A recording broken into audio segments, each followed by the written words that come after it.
Advanced paramedic Chris Deacon is preparing to take to the water. Just off the noises to a bin. Well, a diver that's unconscious. White Mustang, 41 foot. Professional scuba diver Brian Green has been found floating and not breathing and is now on a boat near the Noises, a group of islands in the Hauraki Gulf. The team has to move fast. If the diver has got the bends, he could be dead within the hour. Okay, shut the door. On today's mission to save him are pilot Rob Anderson, crewman Greg Brownson, and advanced paramedic Chris Deacon. We're also secure. You're 16 in the front. A-16 on the front. Fortunately, the boat is just 15 kilometres away. The 41-foot Mustang boat, Rob, and it's called Sade. Roger, we have a launch with 2 Coastguard vessels inside, and we're descending now. As they approach, the crewmen need to work out the best way for Chris to reach the patient. We'll be going to that little bay just there. Just on our left there, Rob. Copy that, Westpac Rescue. You make the call as to whether you want to winch down onto the vessel or you want to transport to the shore by one of the Coast Guard vessels, over. Roger, we'll make the decision and then relay that onto the Coast Guard. I'm just wondering whether it drop decks in the water and he swims across. Yeah, I could do it. Might pay to get you on board straight away. Yeah, I'll just get on board, give them a hand. Yeah, and we'll land on the beach. Clear door, Rob, we're just going to do a slow water jump. Clear door. Sure you don't want to winch it there? No, it'll blow the ball around. Right, Dick? The elevation is critical here. Too high and Chris could get badly hurt. Too low and the chopper could be in trouble. Before I jump, I want me to be relatively close to that IRB. Yep. But too close to the boat and Chris could hit the deck. Okay, nice and low. Yep. Keep going down, mate. Keep going down. Keep going down, Rob. About another 4, 3. Down. Another couple. Yep. Another couple down. And forward slowly. Okay. He's gone. Okay, up and clear to the left. He's okay. Okay, so we want to go on to that little beach area that's over here, Rob? Yeah, I've landed there before. Yeah, perfect.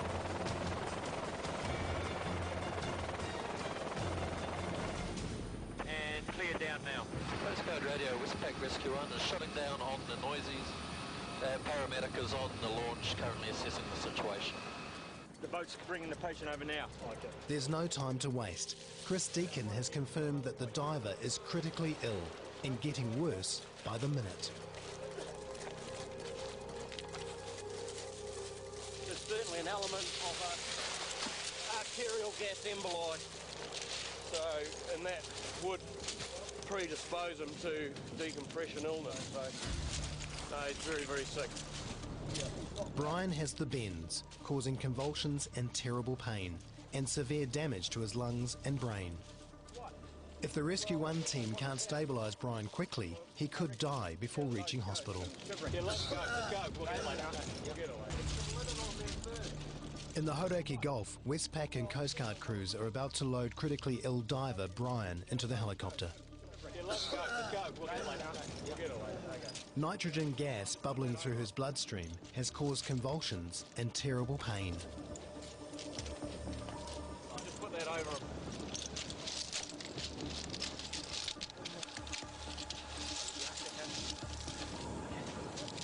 One, two, three, lift. His liver and kidneys could shut down within minutes, and the fluid he's coughing up means he's got ruptured lungs. It's not looking good for Brian. I'll just put that over him. Far out in the Hauraki Gulf, 36-year-old scuba diver Brian is seriously ill and needs urgent, aggressive care to save his life. Chris cuts off Brian's wet t-shirt to try to stop him shivering and stabilise his body temperature. It's pretty cold, eh, mate? You think you could roll onto your... That's it. That's great. We'll look after you, mate. That's it. Brian needs all the energy he can get to fight the illness. Now, you... I'll get you. That's out of it. As soon as we can, if we could have the heaters on, would be really good. Yep. Come up, mate. Thank you. Thanks. Brian, look at me, mate. Do you know where you are? Do you know where you are? Bush. Beg your pardon? Bush. A A boat. Okay, yep. Can you remember what happened on your dive? He's obviously not on a boat. Brian's half-conscious, confused state is another sign he's critically ill. Roger, North Comms, we're now transporting one status 2 male from this diver incident and at the Noises, and we're heading for Auckland City Hospital. ETA of 9 minutes. Now the flight back, Rob, we want to have a low altitude, as low as we can. The danger of flying above 500 feet, where the air pressure is lower, is that the gas in Brian's blood could expand to fatal levels. But at this low height, pilot Rob is fighting turbulence. You just keep an eye on it, vomiting. I'll see if I can get a vein. Bit of luck. The bumpy air means Chris Deacon is finding it difficult to get an IV needle in. Okay. No good? I don't think so. Because then we might have gone out. There's bloody a lot of movement. If Brian doesn't get a saline drip immediately, he could suffer permanent damage. All right, mate. Yeah, well done. It'll get a bit smoother on the far side of range, Okay. Yeah. 2 very anxious minutes pass. Then, in the calmer air, behind Rangitoto, success. We're in. Good boy. What we're giving him is salty water. What we're trying to do is combat the platelet aggregation. When you get bent, all the platelets in your blood start to coagulate. Helicopter receiving. Hey, have we got a status on this boy? Status 2. We're just putting an IV in now and heading to hospital, Auckland Hospital. Yeah, status 2. I've spoken to his fiancée, and she's going to Auckland Hospital as well. We just wondered whether we need to secure his dive gear and that sort of thing. So status 2, he's reasonably serious, isn't he? Yeah. Okay, we'll talk to you soon, Gary. We've been busy, mate. Okay. Okay. Thank you. Bye. Greg, if you twist it, Yeah. twist it at the top. Yeah, I know, that's mate. it. Yeah. It's hard to do 3 things at once. It sure is. They can't afford any distractions or delays. While the saline drip has helped, Chris is very worried about Brian spitting up pink fluid. Pre-landing checks. He's not vomiting, he's coughing up pink frothy sputum, which is damage to the lungs. So he's ruptured his alveoli, so it's a bad sign. Scuba diver Brian Green is just minutes away from reaching Auckland Hospital. Hopefully Rescue 1 will make it there in time to save his life.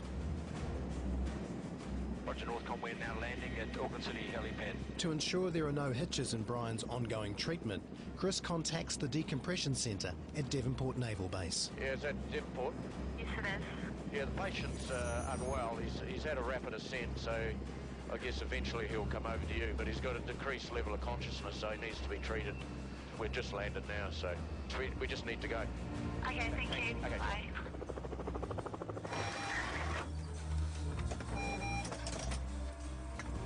Arterial gas emboli is a serious condition. Can lead to unconsciousness and death. He's lucky to be alive, I guess, but he's probably unlucky that he's in the situation in the first place. Brian was stabilised at Auckland Hospital, then transferred to the decompression chamber. He is now at home making a slow recovery from major lung damage.